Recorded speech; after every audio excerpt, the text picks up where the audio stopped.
नमस्कार, मैं साखी गिरी, आपका स्वागत है हिंदुस्तान पोस्ट में। आज हिंदुस्तान पोस्ट के माध्यम से हम आपको एक ऐसी बहादुर और सशक्त महिला से मिलवाने जा रहे हैं जो कि भगवान कृष्ण की जन्मभूमि से आती हैं।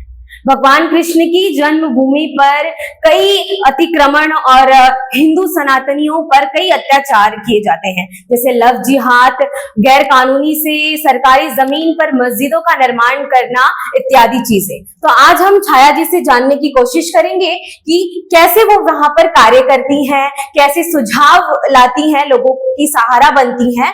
छाया जी, आपका बहुत बहुत स्वागत है हिंदुस्तान पोस्ट में। धन्यवाद। छाया जी, बताइए कि आप मथुरा में किस तरीके से काम करती हैं, जो गैर कानूनी मस्जिदें बनी हुई हैं उस पर आप कैसे उसका निजात पाने के लिए क्या कार्य करती हैं?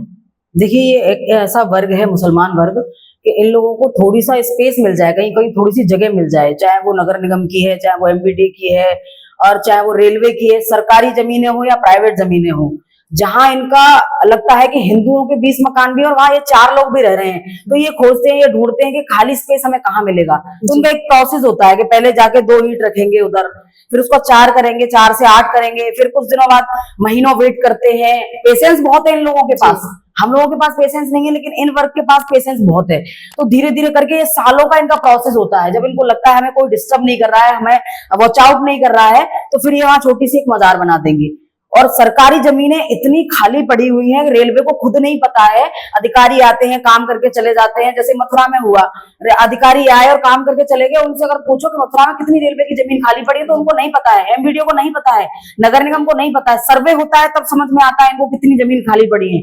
तो सरकारी जमीनों पर इतने अवैध कब्जे कर रखे हैं हम लोगों ने, इतने अवैध कब्जे हटवाए हैं। सरकार अपनी जगह की सुरक्षा नहीं कर पा रही, हिंदूवादी संगठन उसके लिए कार्य कर रहे हैं, क्योंकि झेलना हम लोगों को पड़ता है।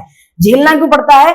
हम कहीं ना कहीं, हमें लगता है हमारा सनातन कमजोर हो रहा है, और हमारी लापरवाही की वजह से, हमारे विभागों की लापरवाही की वजह से ये लोग मजबूत कर रहे हैं खुद को। इनका एक एजेंडा होता है कि इन्होंने साल भर में ये सब इकट्ठा किया और वहां पे एक छोटी सी मजार बना दी, फिर उसको 100 वर्ग गज जमीन को घेरेंगे, पोल खड़े कर देंगे, उसका टेंट लगा के वहां रहने लग जाएंगे, महिलाओं को ले आएंगे, बच्चों को ले आएंगे।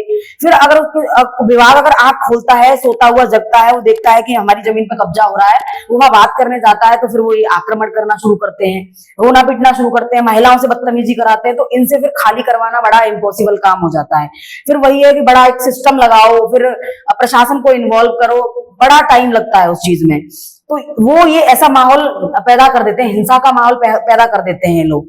तो हम लोगों का प्रोसेस ये रहता है कि हम मथुरा जिले में, हमारी बहुत बड़ी टीम है, युवा साथी बहुत जुड़े हुए हैं मुझसे, तो हम लोग वॉच आउट रखते हैं कि कहाँ कहाँ मजार बनी हुई है, क्योंकि आजकल मंदिर हो, मजार हो, बिना परमिशन के ना तो कोई नया मंदिर बन सकता है, ना मजार बन सकती है।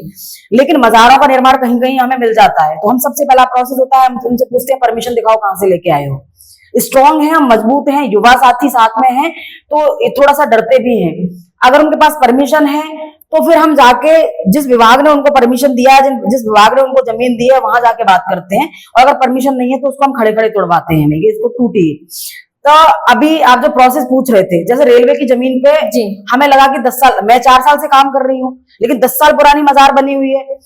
फिर हम उसका डॉक्यूमेंट निकलवाएंगे। रेलवे की जमीन है, रेलवे की जमीन तो परमिशन दे ही नहीं सकती कि अब उसकी जमीन पे आप मजार बनाइए, चाहे वो 10 साल पुरानी हो या 15 साल पुरानी हो या 20 साल पुरानी हो। 20 साल पहले भी रेलवे कैसे अपनी जमीन दे देगा मजार बनाने के लिए या मंदिर बनाने के लिए?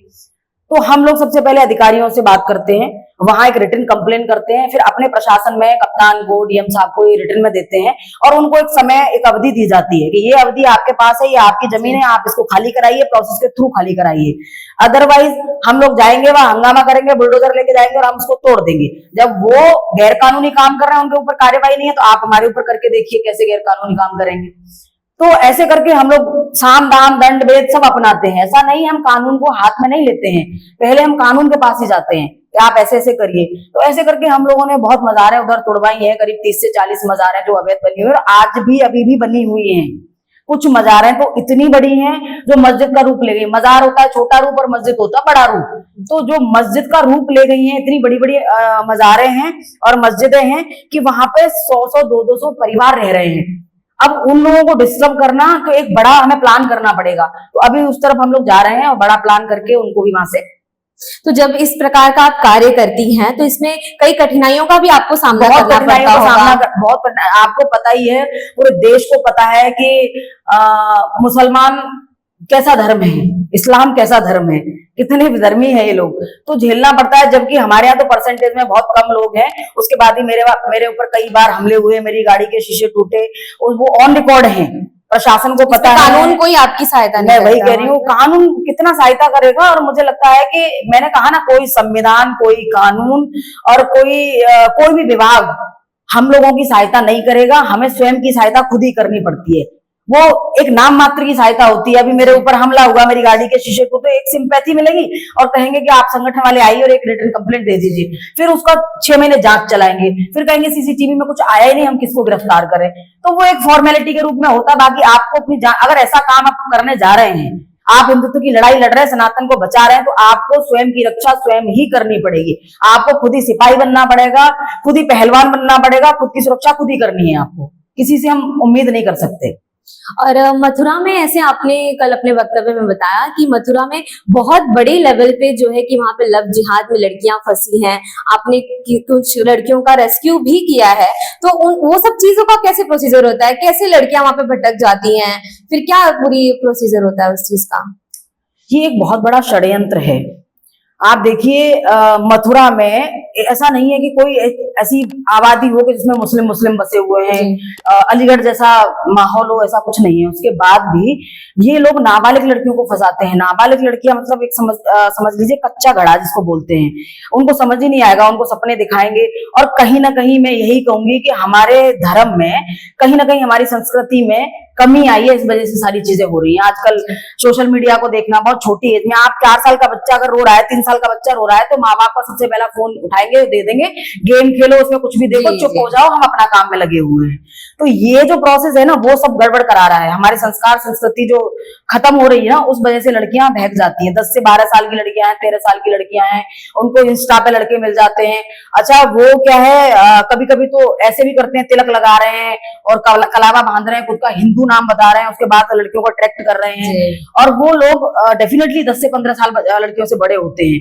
12 साल की लड़की है, 25 साल का लड़का है, तो 25 साल की लड़की को पता है इसका ब्रेन वॉश कैसे करना है, तो उसका ब्रेन वॉश करेंगे, जो माँ बाप से उसको नहीं मिल रहा है। माँ बाप क्या है, एक लिमिट में लड़कियों को लिबर्टी देते हैं, आपको इधर जाना है, आपको इधर नहीं जाना है, मतलब यस और नो 2 चीज रहती है। लेकिन वो जो लड़का है वो उसको सब यस में दे रहा है, तो वो चीज उसको पसंद आ रही है। तो कहीं ना कहीं उसका ब्रेन वॉश कर रहा है। ब्रेन वॉश करने के बाद उसके साथ वही होता है जो आप देखते चले आ रहे हो कि देश में क्या हाल हिंदुओं का, टीनेज में ज्यादा आप जल्दी से सामने वाले को आकर्षित बिल्कुल बिल्कुल। तो इस तरीके से लड़कियों को फंसाने का एक बहुत बड़ा षड्यंत्र है। और मैंने बताया था, कल भी बताया था कि इन लोगों को फंडिंग मिलती है इसके लिए।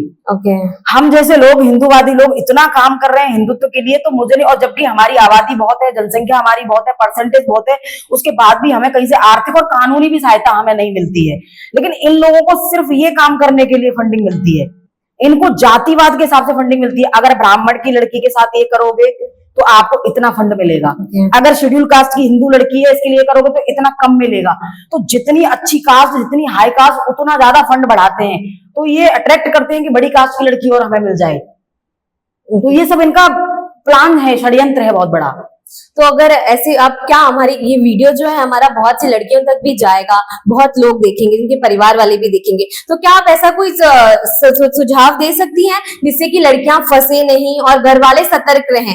देखिए, मैं ये कहना चाहूंगी कि हमारे देश में बहुत अच्छी मूवी भी बनी है। बॉलीवुड वैसे तो दोहन बहुत कर रहा है, बॉलीवुड से बहुत बिगड़ रहा है माहौल, लेकिन द केरला स्टोरी जैसे पिक्चर आई थी, मैंने खुद मथुरा में संडे टू संडे पूरा हॉल बुक करके 400 लड़कियों को फ्री ऑफ कॉस्ट मूवी दिखाई, जबकि उसमें एज थी कि 18 से ऊपर की लड़कियां देख सकती हैं।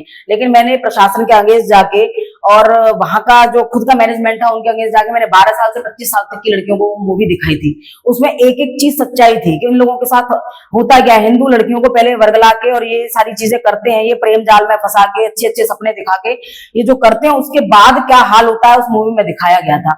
तो मेरी कोशिश ये थी कि ज्यादा नहीं तो मथुरा शहर की जितनी लड़कियां हैं इस एज की, 12 से 25 साल की लड़कियां हैं, उनको मैं ये दिखाऊंगी तो उनको समझ में आएगा। तो ऐसा नहीं है, समझ में आता है काउंसलिंग अगर की जाए, आप सोचिए कि आपकी बेटी की काउंसलिंग कोई दूसरे वर्ग का लड़का तो आके कर रहा है, तो आप नहीं कर पाओगे, लेकिन आपके पास समय नहीं अपनी बच्ची को काउंसलिंग करने के लिए, आपके पास समय नहीं उसको संस्कार देने के लिए। तो मेरा मानना यह है कि जब तक आप भजन, पूजा पाठ, साधना, आस्था, भगवत गीता, ये सारी चीजों में अपने परिवार को इन्वॉल्व नहीं करोगे, परिवार का माहौल वैसा नहीं बनाओगे, अपने धर्म का प्रचार नहीं करोगे, अपने हिंदुत्व की शक्ति नहीं बताओगे, तब तक ये रुक नहीं सकता। कानून कितना भी फेरबदल कर ले, नहीं रुक सकता ये।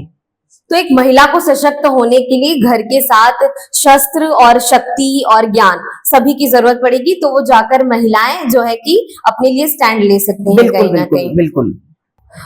छाया जी, लव जिहाद को लेकर कानूनी कार्रवाई आप कैसे करती हैं? लव जिहाद को लेकर आपको पता होगा, सभी को पता है कि उत्तर प्रदेश में लव जिहाद का एक अलग से एक धारा क्रिएट की गई है, उधर एक एक्ट बनाया गया है।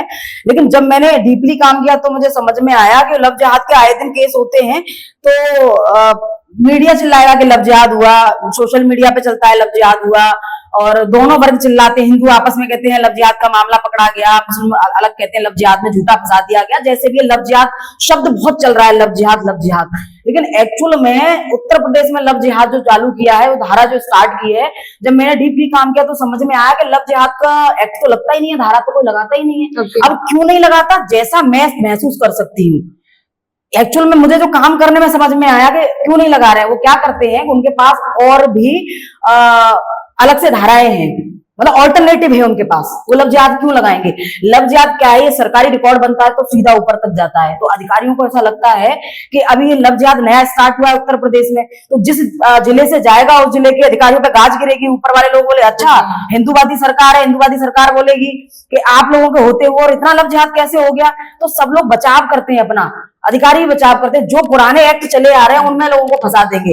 दिक्कत यहीं पे हाँ, आती कि है। 354 लगा दिया, 376 लगा दिया, नाबालिग लड़की है तो पॉक्सो और ऐड कर दिया उसमें, वो भी स्ट्रॉन्ग धारा है, ऐसा नहीं है। लेकिन लव जिहाद जब स्टार्ट धारा की गई है उत्तर प्रदेश में, तो क्यों नहीं उसको लगती लगाया है? जाए। मैंने आज से 9 महीने पहले, मुझे जहां तक संज्ञान में आया था, मैं उस थाने में जब बैठी हुई थी, मेरी पूरी टीम थी वहां पे, तो नाबालिग लड़की के साथ ये हुआ, हम लोग उसको होटल से लड़की को पकड़ के लाए थे, तो लव जिहाद का मैंने जब एक्ट लगवाया तो 3 घंटे मुझे बिठा के रखा, और शर्म की वजह से किसी अधिकारी ने ये बोला ही नहीं कि हमें लव जिहाद का एक्ट नहीं पता। जब 3 घंटे में मैंने वहां चीखा कि इस तरीके से क्यों कर रहे हो आप लोग, एफआईआर क्यों नहीं लिख रहे हो, तब एक ने दबी जुबान से बोला कि लव जिहाद पे आप जोर दे रही हो कि लव जिहाद का एक्ट लगाओ, हम 376 लगा देंगे, 354 लगा रहे हैं, हम पॉक्सो लगा रहे हैं, लेकिन लव जिहाद का हमें एक्ट ही नहीं पता। नहीं, मैंने कहा मैं तो लव जिहाद लगवाऊंगी, बोले एक्ट ही नहीं पता। फिर मैंने सुप्रीम कोर्ट के लॉयर को फोन किया, वहां से पूरा उनका बायलॉज निकलवाया, उसके बाद उनको एक्ट बताया, तब मुझे 3.5-4 घंटे में एफआईआर लिख के उन लोगों ने दिया। तो 9 महीने में मुझे लगता है मथुरा जिले में पहली वो लव जिहाद का एक्ट था जो मैंने लगवाया। लोगों को पता ही नहीं है कि लव जिहाद है क्या, और अपनी नौकरी को बचाने के लिए, सेफ रखने के लिए, अपने प्रमोशंस के लिए ये अधिकारी लोग उस लव जिहाद को यूज ही नहीं कर रहे हैं। अवेयर होना इन चीजों के लिए बहुत जरूरी है। जैसे मैं अवेयर हूँ कि लव जिहाद का एक्ट इधर आ चुका है उत्तर प्रदेश में, तो मैं काम कर रही हूँ, तो मैं लगवाती हूँ जबरदस्ती कि लगना चाहिए लव जिहाद का। तो ये हमारे यहाँ लैक ऑफ नॉलेज की वजह से कुछ भी कह लो, और इस चीज का फायदा अधिकारी लोग उठा जाते हैं।